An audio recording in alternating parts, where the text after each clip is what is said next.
Já, komið sæl, elsku vinir. Enn og aftur ég komin hingað og þakklátt fyrir það eins og áður, af því að þegar maður er að setja saman svona orð, hugvekju eða predikun, að þá finn ég alltaf beint í hjarta mínu að Guð er að tala beint í mín. Hann er að minna mig á. Og ef hann er að minna mig á, þá eru kannski fleiri þarna úti sem þurfa að heyra nákvæmlega sama boðskap. Og eins og þið sjáið yfirskriftina á ræðu minni í dag, hún heitir Kalt hjarta er hættulegt. Og ég ætla bara að skella okkur beint í orðið og við ætlum að byrja í Mattheus 25, 1-13 og lesa það saman. En það segir: þá er líkt himnaríki á 10 meyjar sem fóru til móts við brúðkumann með lampa sína. 5 þeirra voru fávísar en 5 hygnar.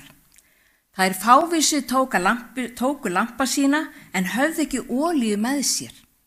En hinar hygnu tóku olíu með á könnum ásamt lömpum sínum. Nú dvaldist brúðkumannum og urðu þær allar syfjaðar og sofnuðu. Miðnætti kvað við hróp: sjá, brúðguminn kemur, farið til móts við hann. Þá vöknuðu meyjarnar allar og tóku til lampa sína. En þær fávísu sögðu við þær hygnu: gefið oss á olíuðar, það er að slökkna á lömpum vorum. Þær hygnu svöruðu: nei, hún nægir aldrei handa öllum. Farið heldur til kaupmanna og kaupið handa yður. Á meðan þær voru að kaupa, kom brúðguminn og þær sem viðbúnar voru gengu með honum inn til brúðkaupsins og dyrum var lokað. Seinna komu hinar meyjarnar og sagði: herra, herra, ljúk upp fyrir oss. En hann svaraði: sannlega segi yður, ég þekki yður ekki. Vakið því þér vitið ekki daginn stundina. Já, þær tóku alla lampana sína með. En hvað táknar lampi? Við skoðum það þegar í Davíð sálmaskáld í kafla 119 og versi 105 að það segir hann: þitt orð er lampi fóta minna og ljós á vegum mínum. Það virðist sem allar séu undirbúnar í orði Guðs. En ég sagði það virðist. En allar eru þar þreyttar á biðin eftir brúðgumnum og sofnuðu. Sem segir okkur að Jesús er að tala trúafólk. Fólk sem sækir kirkju og fólk sem sækir sína biblíu fræðslu á netinu. Fólk sem trúir á Jesú en er orðið þreytt á biðinni eftir frelsarunum og verður andlega uppgefið og sofnar. En svo heyrist hróp og allar vakna. Brúðguminn Jesús er að koma og þeim er sagt að fara og eiga stefnumót við hann. Þá kemur upp vandamál. Þær fávísu höfðu ekki tekið með sér olíu og biðja því hinar hygnu að gefa sér, en svari sem þær fá er blátt og hreint og klárt nei. Já, hvers vegna sagði Jesús þessa sögu? Jú, Jesús er alltaf að undirstrika það við okkur, hvað það þýðir að vera undirbúin fyrir endurkomu hans og hvernig við eigum að undirbúa okkur. Þarna er okkur sagt að hver og einn ber ábyrgð á sínu andlega ásigkomulagi. Við sjáum það svo skýrt í Esekiel 14. kaflanum og 20. versinu, en það er Guð að tala við Esekiel. Og hann er að segja við hann að ef hann myndi senda drepsótt inn í landið og eyða því, að þó og Nói, Daniel og Job væru í því, svo sannarlega sem drottinn Guð lifir, skyldu þeir hvorki fá bjargað syninni eða dóttur. Þeir myndu aðeins fá bjargað sjálfum sér fyrir ráðvendni sína. Nói, Daniel og Job voru réttlátir í augum Guðs. Þeir voru ekki syndlausir, þeir voru réttlátir. En þeir gátu ekki bjarga neinu nema sjálfu sér með því að ganga á Guðs vegum og eiga þetta samfélag með Guði. Andlegur undirbúningur, það sem heilagur andi, eins og Þórdís kom inn á áðan, tákgrænt fyrir olíuna er heilagur andi, að hann er okkar kennari, er alltaf persónulegur og sá undirbúningur er ekki hægt að gefa, kaupa eða fá lánaðan á síðustu stundu. Það verður hver og einn að biðja sinn himneska föður að gefa sér heilagan anda til þess að skilja orð Guðs, annars er það bara eins og heimska fyrir okkur. Ég ber ein ábyrgð á mínum undirbúningi og hvernig ég fer með þann tíma sem Drottinn gefur mér til að undirbúa mig fyrir endurkomu hans. Það er orð Guðs sem mótar mína lindisengun og ykkar lindisengun og þetta er það eina sem við förum með héðan til himnaríkis. Það er lindisengun Guðs. Við eigum að spegla okkur í orðinu hans og það er lindisengun hans sem á að móta okkur. Og ég ber ábyrgð á mínum undirbúningi og þú berð ábyrgð á þínum undirbúningi og þínu persónulega sambandi við Guð. Af því Jesús er lifandi í dag og hann vill eiga persónulegt samband við okkur. En við getum hjálpast að og sagt öðrum frá fagnaðarerindinu og það er mikilvægt vegna þess að við erum kölluð til þess að deila orði Guðs með öðrum og þannig vöxum við. Þegar við förum að deila orðinu með öðrum þá vöxum við. En hver og einn ber ábyrgð á sinni göngum í Jesú. Fávísu meyjarnar gátu ekki skellt skuldina á hinar hygnu meyjar. Þær báru sjálfar ábyrgð á að undirbúa sig fyrir komu brúðgumans. Aftur og aftur í orði Guðs erum við kölluð til að halda okkur vakandi, að sofna ekki á verðinum. Að vera vakandi því við vitum ekki daginn og stundina sem Drottinn okkar birtist, en við eigum erfitt eins og meyjarnar 10. Þess vegna hefur Drottinn sent í gegnum aldirnar einstaklinga sem fá það hlutverk að hrópa og vekja fólk úr sínum andlega svefni. Spámaðurinn Jeremía, hann var ekki vinsæll. Honum var ekki hampað né boðið inn í konunglega elítu til að fá hvatningu. Nei, það var gert grín að Jeremía. Hann var barinn, kastaði í gryfju, kallaði dramatískur, neikvæður og öfgafullur. En hann sá það sem aðrir vildu ekki sjá. Hann heyrði dynjanda dómsins og meðan borgin hló enn og hann fann hjarta Guðs, hvernig það skalf og meðan fólki var enn að veisluhaldi og hann grét eins og við finnum í Jeremía 9:1. Og að höfuð mitt væri vatn og augu mín táralind, þá skildi ég gráta dag og nætur. Jeremía var varðmaður. Varðmaður hrópar ekki vegna þess að hann hefur gaman að því að hringja viðvörunarbjöllum, heldur vegna þess að hann sér sverðið koma. Guð talaði til hjarta Esikíels eftirfarandi orð sem við finnum í Esikíel 33:8. Og þetta eru svo sterk orð, ég kem oft að þeim aftur og aftur. Þegar ég segi við hinn óguðlega, þú hinn óguðlegi skalt deyja, og þú segir ekkert til þess að vara hinn óguðlega við breytni hans, hann setur út á einhverja breytni, þá skal að vísu hinn óguðlegi deyja fyrir misgjörð sína, en blóðs hans vil ég krefja af þinni hendi. Esikíel var varðmaður og hann lét ekki af að segja öðrum frá því sem Guð kallaði hann til að segja. Hann gat ekki þagað. Í dag eru varðmenn enn að, hrópandi í óbyggðum samfélagsmiðlana, í predikunarstólum sem virðist oft á tíðum tala fyrir tómum eyrum, Þeir tala á heimilum þar sem málamiðlanir eru orðnar eðlilegar. Þeir gráta, en ekki vegna þess að þeir hata heiminn. Nei, þeir gráta vegna þess að þeir elska fólkið og ekki sama það.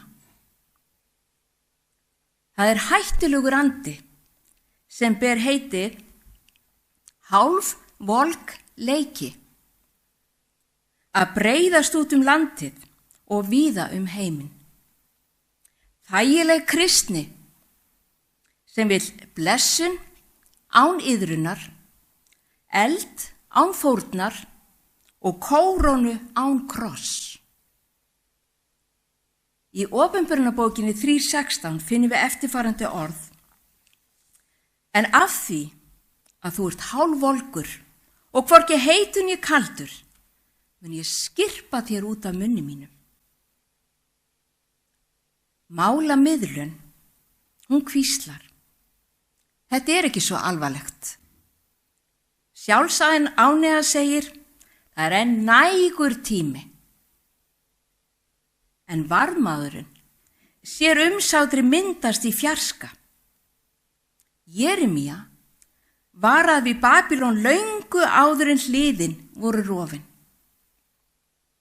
Í dag, á heimsvísu, sjáum við þjóðir skjálfa, hrörnandi siðferði, sannleika sem að hruni komin.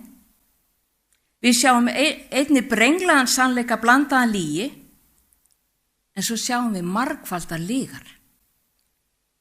Þetta ekki handahófskendir vindar, þetta viðvörunarvindar. Þetta líf sem við lifum hér á jörðin í dag stutt samanborið við eilíðina, sem löng. Umsátrið virðist alltaf vera langt í burtu, þar til það komið að hliðinu. Rétt eins og þegar við keyrum bíl og okkur litið í hliðarspeilin og við sjáum bíl fyrir aftan okkur, þá virðist hann vera miklu lengri í burtu heldur hann í rauninni. Þetta viðvörunarvindar og þeir blása. Þeir blása víða, en heyri þetta skýrt. Óp varðmannsins ekki örlög. Það miskunn. Svarið kallinu meðan það ómar. Guð að kalla á fólk að snúa sér. Þetta miskunn áður en að eitthvað annað gerist. Áður en að endurinn verður. Viðvörunarvindar. Ég get ímyndað mér að Jeremía hafi hrópað eftirfarandi orð innblásin anda Guðs þegar hann sagði, Jeremía 3:22, hverfið aftur þér frá horfnu synir, ég vil lækna fráhvarssyndir yðar. Og það ekki bara synirnir, það eru konurnar líka, stúlkurnar. Guð ekki að leita að fullkomnu fólki. Nei, því heilbrigðir þurfa ekki læknisvið heldur sjúkir einstaklingar. Einstaklingar sem hafa orðið fyrir barðinu á syndinni. Og hver hefur ekki orðið fyrir því sem býr hér á þessari jörð?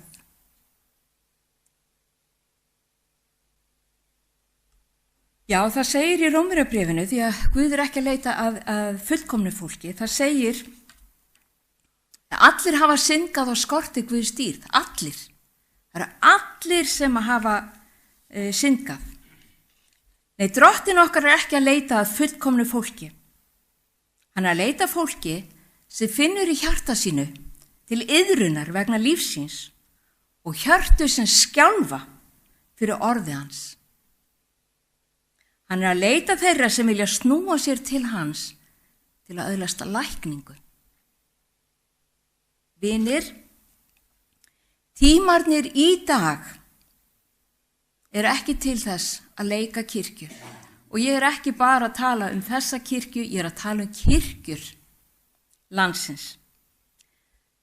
Eða tíminn til að blandast inn í andlegt samfélag bara vegna þess að það svo notalegt. Nei, Þetta tíminn til að vakna, snirta lampana, hreinsa altarið, falla fram á andlit okkar og snúa aftur til Drottins að fullum þunga. Ég vil segja til allra þeirra varmina sem eru þreyttir, til allra þeirra sem brýna röddina, sem upplifa sig hunsaða, til allra hjartna sem gráta og syrgja í leyni yfir því sem aðrir hæðast að. Þið eru ekki biluð eða augafull. Þið standið þar sem Jeremía stóð. Haltu áfram að hrópa. Því stundum er það eina sem stendur á milli borgar og eyðingar hennar, grátandi spámaður á múrnum. Miskunnin hrópar enn eins og á dögum Nóa. Hún hrópar enn og Guð er að kalla á þig sem hlýðir á. Ein mesta hættan á síðustu dögum er ekki opinber uppreisn, heldur hjörtu sem reika.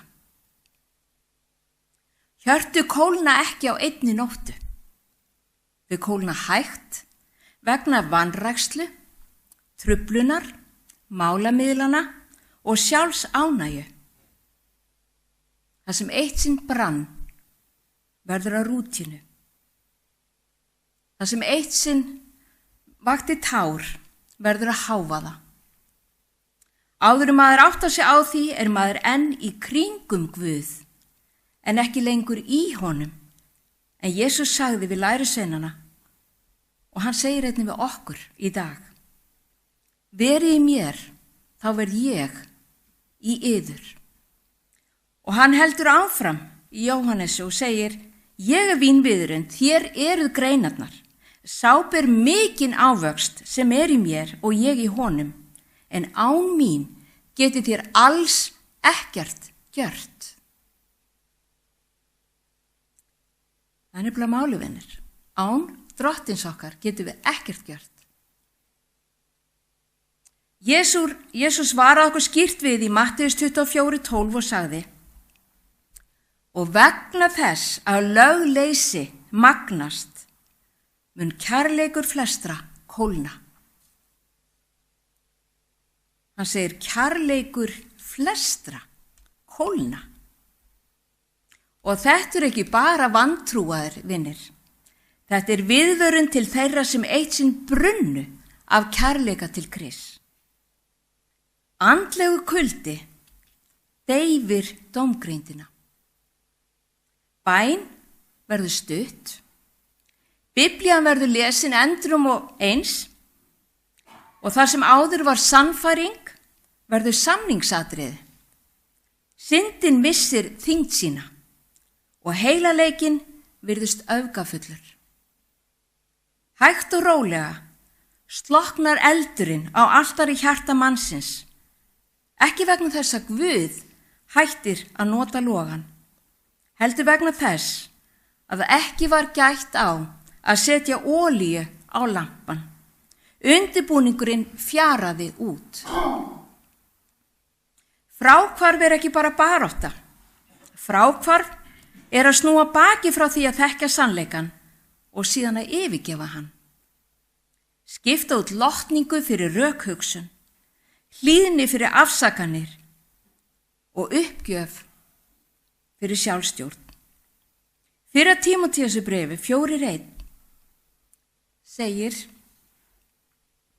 Páll: andinn segir berlega að á síðari tímum munu sumir ganga af trúnni og gefa sig að villu öndum og lærdómum illra anda.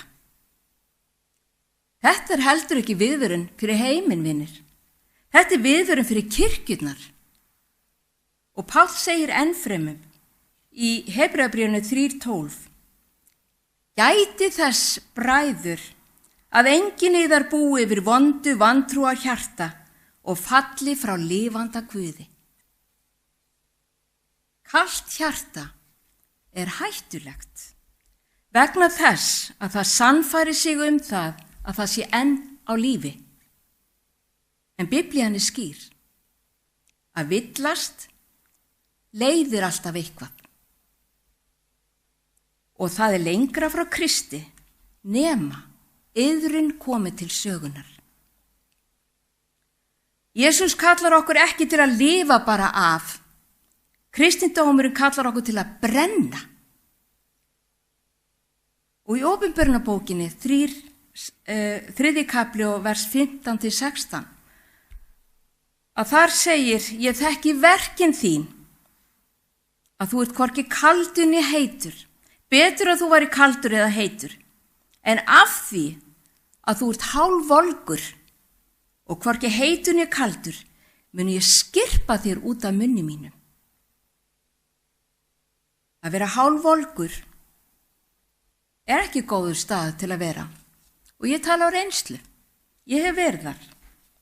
Ég var týnd og vissi ekki hvernig eða hvað var að gerast. Allt sem sneri að Guði var gert með hálfum huga. Og það að vera hálfvolgur er stöðnun. Maður gjörsamlega staðnar og ekkert er að gerast í trúarlífinu. En Guð kallar okkur alltaf til að taka afstöðu, svo hálfvolgur einstaklingur gefur ranga mynd af Guði, og mér leið ekki vel á þessum stað að vera hálfvolg í Guði. Þess vegna er kall himinsins núna ekki huggunvinir, heldur að við sýnum eldmóð og erum brennandi fyrir málefnum hans og ekki síður að vaksa upp til drottins. Opinberunarbókin 3:19 segir ennfremur: alla þá sem ég elska, segir Kristur, tifta ég og aga, verð því heil huga og gjör iðrun. Jesús segir ekki: ég elska ykkur, þið megið gera hvað sem ykkur dettur í hug og hvað sem þið viljið. Nei, en vegna þess að hann elskar okkur, þá tiftur hann og agar okkur eins og við gerum og eigum að gera við okkar börn. Við ölum þau upp í kærleiksríkum aga. Svo segir hann: vertu heill í iðrunni, ekki með hálfum huga, heldur með heilum huga. Trúin, vinir, er ekki tilfinning. Hún er hollusta. Hún er að velja hlýðni þegar það kostar. Næra eldin jafnvel þegar þú ert þreytt eða þreyttur, og gæta hjarta þíns af alvöru í heimi sem er hannaður til að deyfa það. Rómverjabréfi 11:12 finnum við eftirfarandi, og það er Páll sem að talar innblásina anda Guðs: verið ekki hálfvolgir í áhuganum, verið brennandi í andanum og þjóni drottni. Og í þessu samhengi, vinir, langar mig að draga fram versið í Hebreabréfinu 10:25, þar sem Páll segir ennfremur: vanrækið ekki safnað samkomur yðar eins og sumraði siður, heldur uppörfið hver annan, og það því fremur sem þér sjáið að dagurinn færist nær. Við komum saman til að uppörfa hvort annað, halda utan hvort annað og biðja fyrir hvort öðru. Svo ef það hefur einhvern tíma verið nauðsynlegt að koma saman sem trú systkin, þá er það núna á þessum tímum. Það sem ólga og ringulreið er mikil í heimsmálum en ekki síst í andlegum málum. Við erum ekki hálfvolgi í áhuganum. Þetta ætti aldrei að vera spurning hvort að ég nenni að mæta á samkomu, hvort að ég nenni að hitta trúsystkini mín. Ég fæ hvort sem er ekkert út úr þessu. Spurningin ætti frekar að vera: hvað hef ég lagt til samfélagsins? Hef ég uppörfað einhvern nýlega með orðum drottins? Hef ég faðmað einhvern sem þarf á því að halda? Eða hef ég beðið fyrir einhverjum nýlega? Og hef ég boðið fram þjónustu mína? Verið ekki hálfvolgir í áhuganum, verið brennandi í andanum og þjónið drottni. Ef þú finnur fyrir kuldanum í hjartanum, þýðir það ekki að þú sett glötuð eða glataður. Nei, það þýðir að Guð kallar þig að koma nær sér, og það var það sem ég gerði þegar ég fann að ég var að kólna, að þá færði ég mig nær Guði. Nálagi yður Guð, þá má Guð nálagi sig yður. Og standi nærri loganum vinnir og verið hungrið í orðið. Gefið ykkur að því í tíma og ótíma. Verið fljóta að iðrast. Verið auðmjúk. Því að á þessum síðustu tímum munu aðeins þeir sem halda sér nærri frelsar okkar þola storminn sem framundan er. Að lokum langar mig að gefa Jesú síðasta orðið þegar hann sagði við lærisveina sína og við finnum þau í Mattheus 24:13. Þar segir hann, en sá sem staðfastur er allt til enda mun hólpin verða. Mér langar að lokum að biðja með ykkur og biðja ykkur að vera með mér í bæninni. Kæri himneski Faðir, Drottinn minn. Elskulegi Faðir, við erum þakklátt fyrir orðið þitt og við erum þakklátt fyrir það að þú býður okkur heilagan anda til að opinbera okkur orðið þitt. Hvernig við eigum að undibúa okkur, hvernig við eigum að koma fram fyrir þig og iðrast og finna í hjartanu að það slær í takt við þitt. Elskulegi Faðir, hjálpað okkur að nálgast þig, leita þín af öllu hjarta, öllum huga og allri sálinni, að leita þín og halda okkur nærri þeim loga sem þú ert, Drottinn minn. Elskulegi Faðir, þannig bara bið ég fyrir einum og sérhverjum sem heyri þennan boðskap. Í Jesú blessaða nafni. Amen. Takk okkur fyrir, vinir.